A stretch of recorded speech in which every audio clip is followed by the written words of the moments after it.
दोस्तों नमस्ते, मैं सुशील कुलकर्णी। आप देख रहे हैं एनालाइजर न्यूज हिंदी। पुणे में भारतीय जनता पार्टी के महाराष्ट्र प्रदेश इकाई की बैठक हुई और उस बैठक में भारतीय जनता पार्टी के कार्यकर्ताओं के अंदर प्राण भरने की कोशिश की गई, मतलब उनको उत्साहित करने की कोशिश की गई। और भारतीय जनता पार्टी इसमें यशस्वी हो पाती है या नहीं, ये आने वाला समय ही बता देगा। मुझे इसमें कुछ खास बातें दिखाई देती है, वही बातें मैं आपके सामने रखना चाहता हूं। देश के गृह मंत्री अमित शाह, इन्होंने बड़ी अच्छी बातें इस बारे में कही है, बड़ी अच्छी बातें कही है। अमित शाह सीधे तौर पर शरद पवार पर बरसते दिखाई दिए। अमित शाह ने दो बातें कही है। एक, शरद पवार भ्रष्टाचार के सरगना हैं, इंस्टीट्यूशनल करप्शन करने में शरद पवार का बड़ा हाथ है। और इसमें मुझे और एक बात दिखाई देती है, वो है इंटेलेक्चुअल करप्शन। इंस्टीट्यूशनल करप्शन को लेकर इंटेलेक्चुअल करप्शन तक की बात हमें ठीक से देखनी चाहिए। अमित शाह ने बेबाक होकर कह दिया है, देश के गृह मंत्री, सहकारिता मंत्री कह रहे हैं शरद पवार ने इंस्टीट्यूशनल करप्शन किया है। जरा वह शरद पवार के लिए अमित शाह क्या कहते हैं, देख लीजिए। फैलाकर चुनाव जीतना चाहते हैं और भ्रष्टाचार की बातें कर रहे हैं। भ्रष्टाचार का सबसे बड़ा सरगना भारत की राजनीति में है तो शरद पवार है, इसमें मेरे मन में कोई कंफ्यूजन नहीं। इस देश में कोई भी सरकार में भ्रष्टाचार को संस्थागत करने का काम, इंस्टीट्यूशनलाइज करने का काम अगर किसी ने किया तो शरद पवार आपने किया है। मैं डंके की चोट पर कह कर दे, हम पर आप भ्रष्टाचार का आरोप लगा रहे हैं। और इस बार शरद पवार जी, मेरा ये बापट सभागृह में बैठा हुआ कार्यकर्ता ढंग से जान गया है, आपके झूठ नहीं चलेंगे, मैं बता कर देता हूं। सुन लिया। अब ये देखने के बाद मैं इंटेलेक्चुअल करप्शन के लाइन पर क्यों आता हूं, यह भी जरा सोचना आवश्यक है। जरा उसी भाषण में अमित शाह शरद पवार के मराठा आरक्षण के संदर्भ में कुछ बातें कहते हैं। जरा इन दोनों बातों को एक दूसरे से हमें मिलाकर देखना होगा। जरा मराठा आरक्षण के बारे में अमित शाह क्या कहते हैं, यह भी सुन लीजिए, जरा उन्हीं के मुख से सुन लीजिए। सुने। महाराष्ट्र में आया है, नए नए प्रकार की इल्यूजन पवार साहब खड़ा कर रहे हैं।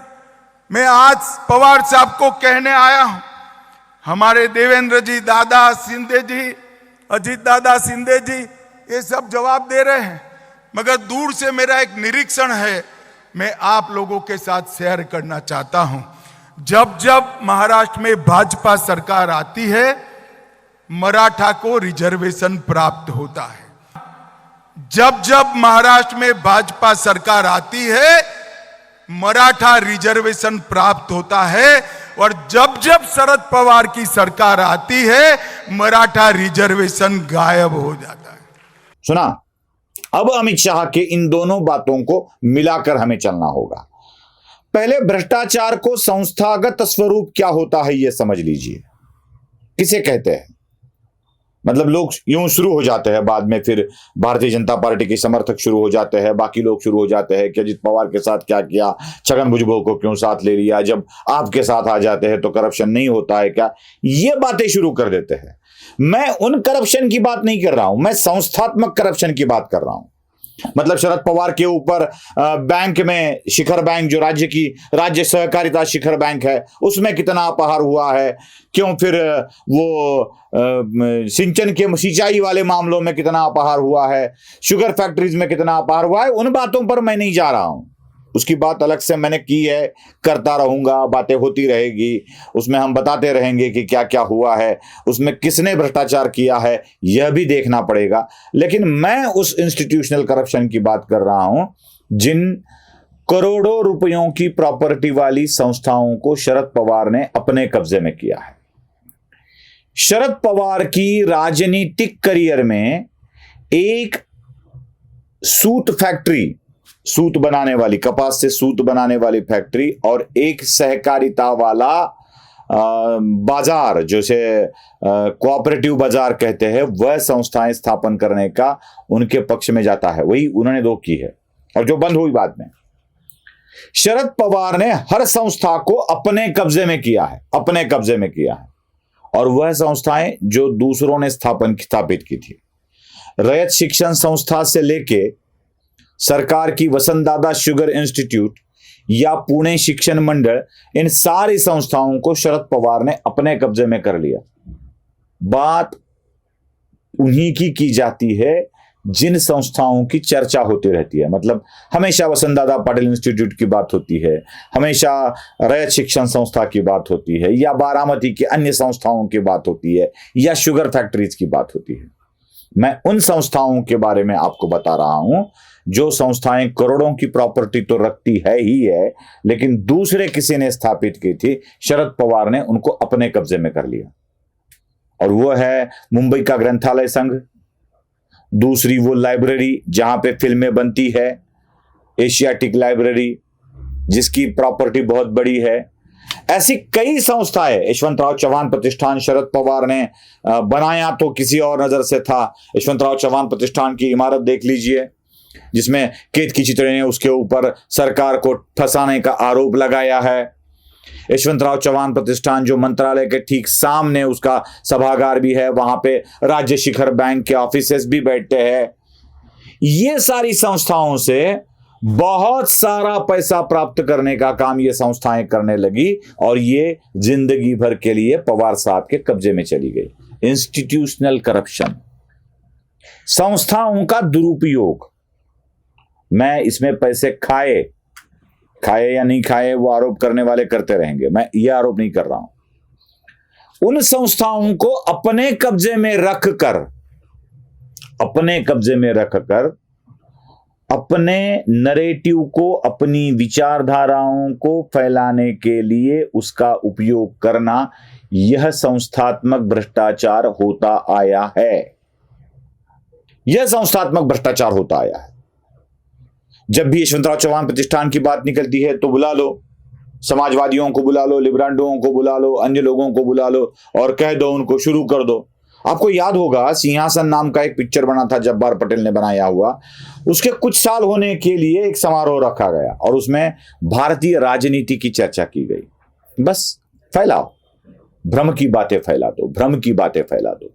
अब आते हैं अमित शाह के दूसरे बयान पर, जिन्होंने दूसरा बयान कहता था आपको मराठा आरक्षण को लेकर भ्रम, भ्रांति फैलाने की कोशिश। और यह होता है इंटेलेक्चुअल करप्शन, इसे कहा जाता है इंटेलेक्चुअल करप्शन। इसी इंटेलेक्चुअल करप्शन को लेकर महाराष्ट्र की राजनीति को आगे बढ़ाया जा रहा है। इसी इंटेलेक्चुअल करप्शन को लेकर संस्थाओं को कब्जे में रखो, कई लोगों को इसके लिए उपकृत कर दो, उनको पैसा मिले, काम मिले, रोजगार मिले, ऐसी व्यवस्था करो, और इन्हीं लोगों के द्वारा कुछ अफवाहें, कुछ भ्रम, कुछ भ्रांतियां फैलाई जाए। अब एक बात ले लीजिए, महाराष्ट्र में मराठा आरक्षण नहीं मिल पा रहा है, ऐसी भ्रांति फैलाई जा रही है। आश्चर्य तो इस बात का है कि महाराष्ट्र की सरकार ने मराठा आरक्षण दे दिया है, 10% मराठा आरक्षण दे दिया, लेकिन भ्रांति क्या फैलाई जाती है, नहीं मिल रहा है। इंस्टीट्यूशनल करप्शन, 10% विशेष सभा लेकर दिया गया है विधानसभा का। 2014 से 19 तक जब देवेंद्र फडणवीस की सरकार थी तब भी आरक्षण मिला था, लेकिन वो सुप्रीम कोर्ट में उद्धव ठाकरे की, शरद पवार के समर्थन वाली सरकार आने के बाद चला गया। शरद पवार के समर्थन वाली सरकार आने के बाद आरक्षण चला जाता है। इस नैरेटिव को खत्म करने के लिए एक और नैरेटिव चलाया जाता है, ये नहीं दे रहे, ये नहीं दे रहे, जैसा हम चाहते हैं वैसा चाहिए।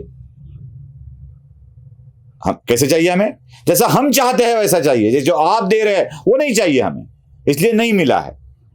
यही भ्रम और भ्रांति फैलाकर इंटेलेक्चुअल करप्शन भी किया जाता है। उसी करप्शन की बात करते हैं अमित शाह। अमित शाह इस बैठक में आने से पहले सहकारिता मंत्रालय की एक बैठक भी लेते हैं, और बता दूं सहकारिता मंत्रालय का राज्य मंत्री पद का प्रभार पुणे जिले में दिया गया है। मुरलीधर मोहड़ जिन्हें मंत्री बनाया गया है, और वह पुणे जिले के सहकारिता राज्य मंत्री अमित शाह यह सहकारिता मामलों की बैठक लेते हैं और इंस्टीट्यूशनल करप्शन की बात भरी सभा में कह देते हैं, तो मान लीजिएगा कुछ तो बड़ा होने वाला है। क्या होने वाला है, आगे आगे देखते हैं।